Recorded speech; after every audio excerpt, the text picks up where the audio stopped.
My name is Leslie Berman, and my daughter's name is Willow Irene Berman, and we had a full-term stillbirth at 40 weeks, 2 days.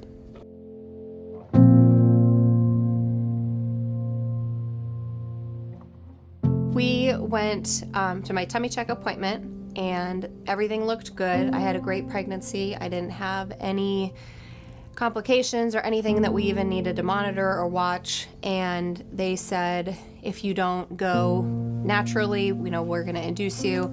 So the next morning I woke up and I was still having probably what's similar to Braxton Hicks, and about lunchtime I called my husband and I was like, I just haven't felt like a big kick, like a big huge kick that I normally would feel constantly. And he said, well, just call up to the nurses line. And so they had us go back to the triage, and I was like, they are going to tell me you are not in labor. Please go home. Stop thinking you're in labor. And we got there, went through the same very familiar routine as we did the day before. They hooked everything up, and as she put it on to do the heartbeat, she kept moving, and like her hand started to shake, and then she put the volume up and she kept turning the volume up, and Andrew and I locked eyes, and there was nothing there.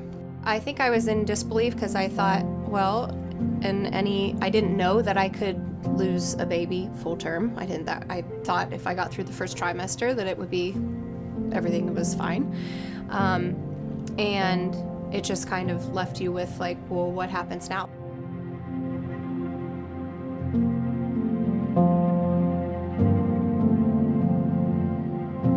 The day of Willow's funeral, as they were closing the casket, there's an older couple that has been kind of our guiding light through our marriage and multiple other big milestones in our life.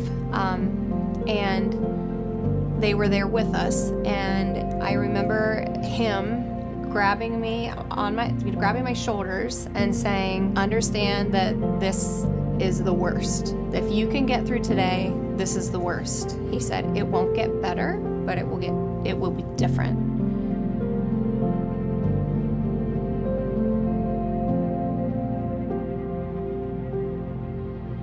So when I was in the hospital and we were delivering through, it was actually, I think the next day that the nurse came in, and there was a flutter of movement, and so I saw her in the background, but she came in carrying this large basket. I didn't really know what it was at the time, and later that day, actually, I said, what's over in that basket? And the nurse said that, Forget Me Not Basket is an organization that provides the hospital with bereavement baskets, so it just has some different materials and things for you to refer to, and some different items.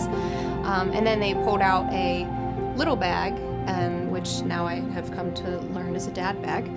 And I just couldn't believe that was something that someone thought about. Like, it was comforting to know, more so even than the items that were in it. It was comforting to know that I'm not the only person that this has happened to. Kind of went through the basket as I was there, but then when I got home, I went through the basket.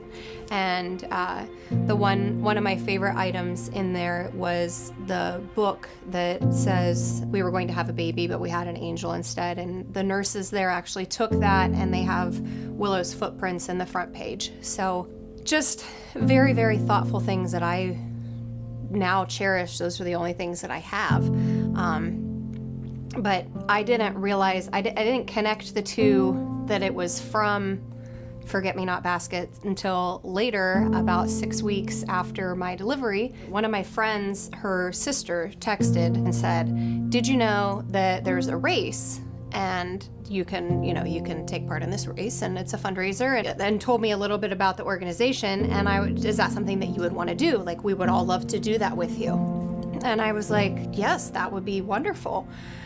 And then everything started to click. It was like, wait a second, I actually got a basket from, so me and a collection of friends and family. It was very, very soon after my C-section that I did the race, which race is funny because I didn't race at all. I walked very, very slow.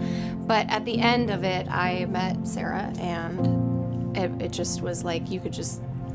I didn't know then what the relationship would turn into, and over the years it's been a blessing to me and to many, many people.